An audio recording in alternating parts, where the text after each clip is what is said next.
প্ৰথমতে নমস্কাৰ আপোনাক। নমস্কাৰ। আপোনাক চিনি নোপোৱা মানুহ কোনো নাই, তেজপুৰত চবেই চিনি পায়। হয়। আৰু এইটো কি ৰাখিছে? এইটো পানীলাও। পানীলাও মানে ইয়াত ডাষ্টবিলাক মানে মই মানুহটো বহুত পাপি, গ্ৰন্থ ফালিতো, বহুত গ্ৰন্থ ফালো। গ্ৰন্থবিলাক য'তে ত'তে পেলাব নাপায়। কিতাপ কলগছৰ পৰা কিতাপ সৃষ্টি মানে এইটো সৰু এটা ডাষ্টবিন আপোনাৰ। ডাষ্টবিন হয়। ডাষ্টবিন বুলি লেখা নাই, লাও পাত্ৰ। লাও মানে কাগজটো নিয়া হয়, ইয়াত আনা। লাও এইটো বানাম শুদ্ধ কৈছোঁ। লাও মানে কাগজ লাও, ইয়াত পেলাও। ইয়াত পেলাও, ঠিক আছে ঠিক আছে। আৰু ইয়াত খুব সুন্দৰকৈ এটা জাপি লগোৱা আছে চব।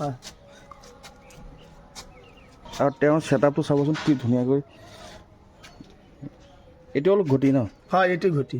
এইটো এঙাৰ আছে, নাহৰ কাঠৰ এঙাৰ। জ্বলি আছে জুই, চাউণ্ড পালে দাদা দিদি নাথাকিবা শুই।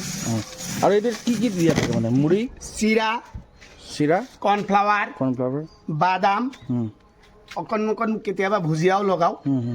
আৰু আপোনাৰ নৰসিংহ পাত। হয়। আৰু ছেটআপটো চাব পাৰে, খুব সৰু আৰু দেখিব খুবেই ধুনীয়া। আৰু ইয়াত ভূপেন হাজৰিকাদেৱৰ লিখা আছে, আপোনালোকে পঢ়ি ল'ব।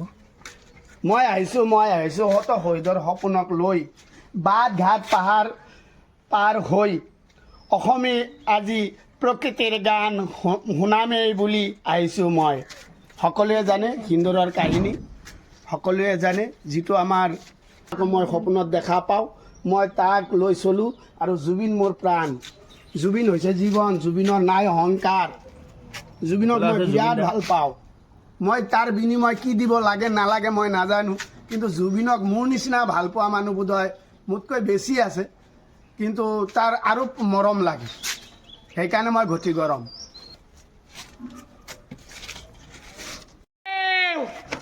তিলে তিলে গৰিম সংসাৰ ধ্বংস হ'ব নহ'ব, এদিনতে ৰজা হ'লে প্ৰকৃতি নহহিবা।